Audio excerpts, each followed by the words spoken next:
Lawa, tabang. Tabang, tabang. Tabang, tabang. Tabang. Hoy! Alayawon! Hoy, Ninel! Ninel! Hoy! Atras, atras!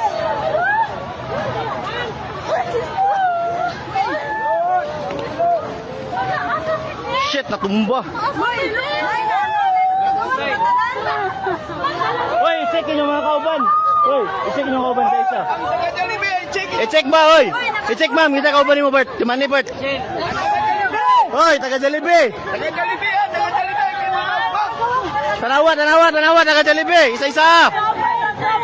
Hoy, ma'am! Ma'am, ma'am, dator ta tunga ma'am ta kay naig mga kahoy ma'am mo, bata ma'am. Halilay, halilay. Dari mo, dari. Ara mo, tanaw mo sa pusli mama. Ayaw panik na. Oh shit.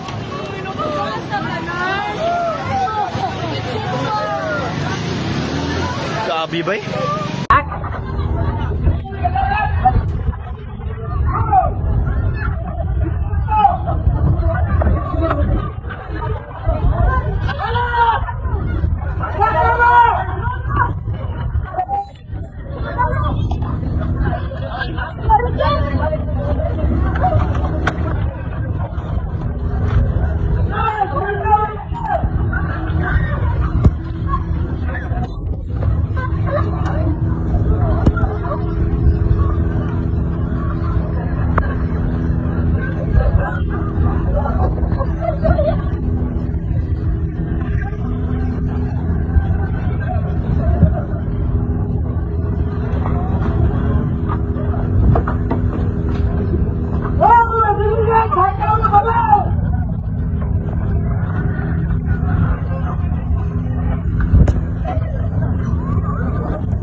Ibon kay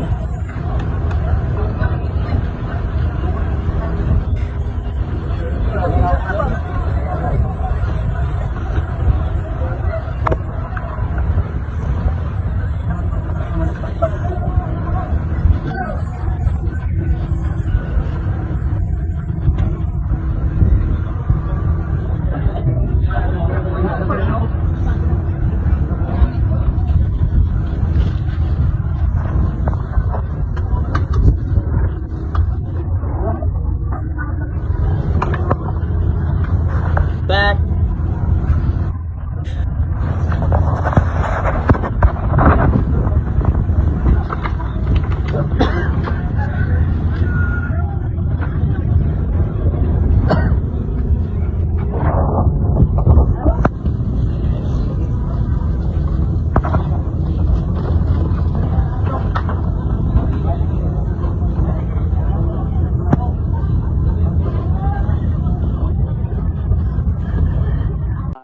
Munisipyo ng Gan at di ba po sa municipality ng Malapatan po. Ang GLAN po ay baybaying bayan po. Ang mga landslide po ay saan po nanggaling? Anong parte po ng GLAN? Doon po sa kanilang mga upland area po, ma'am, doon po nagkaroon ng pagguho ng o landslide po ng lupa po sa barangay Kapatan at barangay New Aklan po ng GLAN po. So yung mga ibang naninirahan po doon sa dalawang barangay na nabanggit nyo ay na-evacuate na po? Yes, ma'am. Ito pong mga natabunan ng lupa na naging dahilan ng kanilang pagkamatay, hindi agad po sila bigla po. Right after kasi ng paglindol, biglang bumaktak po ang malalaking tibak ng bato at lupa po at sumabon po sa kanilang mga tahanan. Yung mula naman po sa Malapatan, ano po ang naging sanhi ng death toll doon? Kung sabi nyo, 14 sa Glan, bale 5 po sa Malapatan. Ano po Opo. naging sanhi? Sa Malapatan, ma'am, sir, sa Malapatan naman po naging sanhi, meron po tayong naitala na isa na naging dahilan ng pagguho ng lupa o landslide. Yung dalawa naman po ay nalunod kasi nangingisda po sila nung biglang lumindol ng malakas at lumaki ang alon sa tubig sa dagat, kaya dinaob po yung kanilang bangkang, maliit na bangkang ginagamit sa pangingisda po. So, kumbaga sa tsunami na po sila ang naging sanhi. Hindi pa po. Hindi, ma'am, sir, hindi pa po sa tsunami kasi hindi. during the earthquake po, nung 7.8 magnitude na lindol, lumakas po ang alon sa dagat at naob po ang kanilang bangka. A building housing a popular fast food restaurant collapsed. Authorities barricaded the site as rescue teams moved in. President Ferdinand Marcos Jr. ordered an immediate disaster response in Mindanao, an island roughly the size of South Korea. A police chief in Alabel town said it is the strongest earthquake we've experienced. The Philippines sits on the seismically active Pacific Ring of Fire, which stretches from South America to the Russian Far East. 8 months ago, the country suffered its deadliest tremor in 12 years, when a shallow 6.9 magnitude quake hit off the island of Cebu, killing 79 people. After Monday's quake, the Philippines Seismology Agency said there were a number of aftershocks, the strongest a magnitude 6.7. Tsunami alerts were initially issued by a number of countries in the region, including Indonesia, where people temporarily moved to higher ground. This was the scene at an elementary school in the Philippines on Monday, as a deadly 7.8 magnitude earthquake struck. It happened early in the morning when schools were reopening after a long break.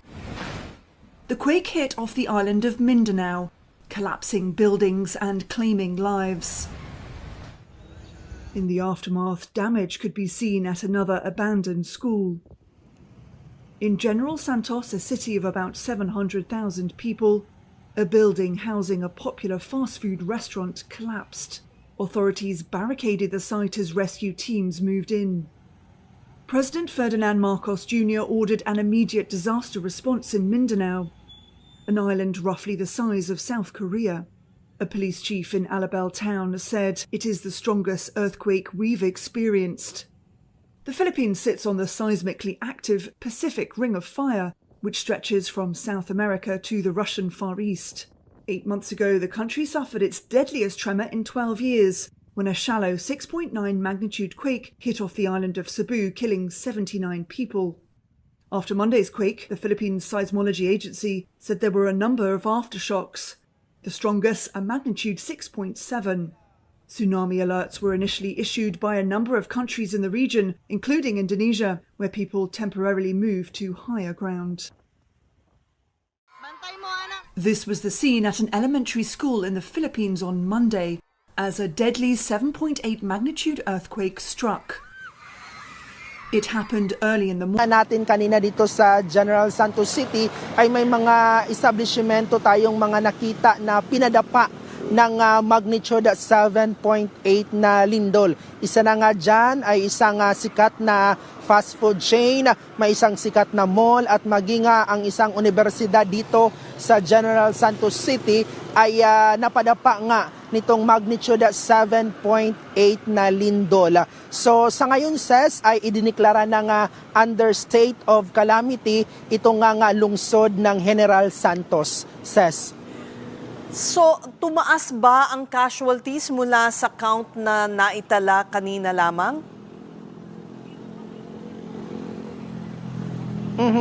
Kanina Ses, pagdating natin dito bandang alas 3 ng hapon, na galing tayo ng Davao, ay nasa Siyam lang ang casualty. Pero ngayon, na-interview nga ni Cheryl Cosim sa Frontline Pilipinas kanina sa programa, si CDRRMO chief dito sa General Santos City. Reports from Mindanao provinces point to damage at the General Santos International Airport, the tower in Jensan, and facilities in Sarangani. As of 10 this morning, 17 flights have been cancelled at the Jensan Airport, including 11 Cebu Pacific flights from Manila, Cebu, and Iloilo. The Civil Aviation Authority of the Philippines also lists 6 Philippine Airlines flights as cancelled. The Budget Department says all quick response funds for agencies responding to the quake are ready for immediate use. In a message to reporters, the DBM says it is coordinating closely with concerned agencies and stands ready to process requests for replenishment to keep services running in affected areas. The President has ordered a whole-of-government production and management council. The Departments of Social Welfare, Health, and Public Works are already on the ground, running relief operations and checking main thoroughfares. On the President's orders,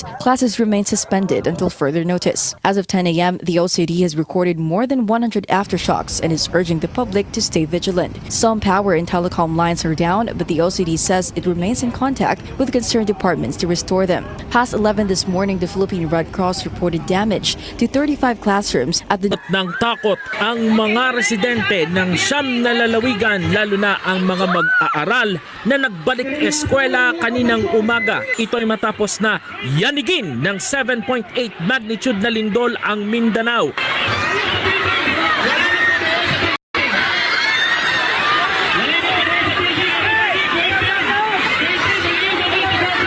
Alas 7:37 ng umaga nang maramdaman ang tectonic in origin na lindol at natukoy ang sentro nito sa maasim Sarangani na may lalim na 0.33 kilometers. Iniulat naman ng Philippine Institute of Volcanology and Seismology o PHIVOLCS na otomatiko silang nag-issue ng tsunami warning makaraan ang mahigit 1 metrong pagtaas ng tubig sa karagatan sa pagitan ng alas 7:37 at alas 9:37 ng umaga kanina.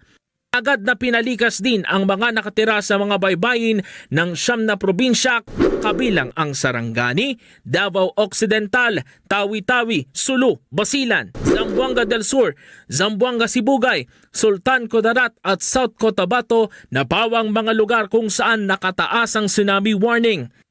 Ilang oras lang matapos ang malakas na pagyanig hanggang alas 12 ng tanghali kanina, iniulat ni Local Disaster Risk Reduction and Management Council at OCD Deputy Spokesperson Diego Mariano na 8 katao na ang nasawi sa deadly quake na kinabibilangan ng 3 individual mula sa Davao Oriental, 3 sa General Santos City at 2 sa South Cotabato.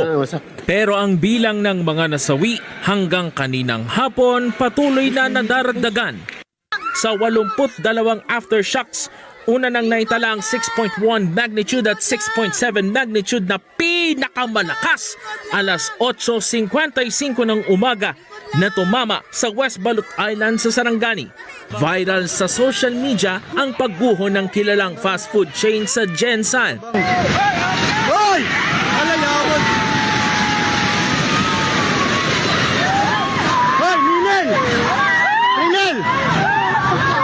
Habang isang gusali mula sa Matanao National High School sa Davao del Sur ang gumuho dahil pa rin sa malakas na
Labas tayo sa building.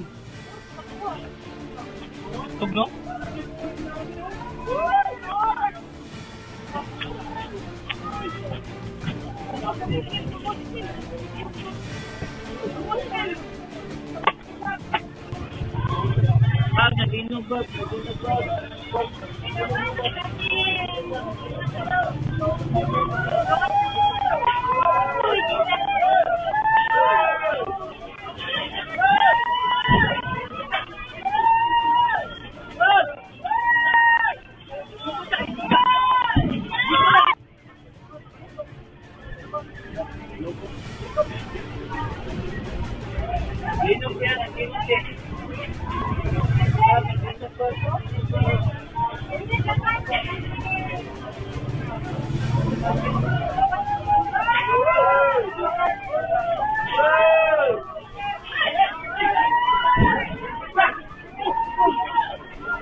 Dito po sa General Santos City ng mga rescue operations sa mga eskwelahan at sa mga pribadong mga establishmento dito po sa Gensan.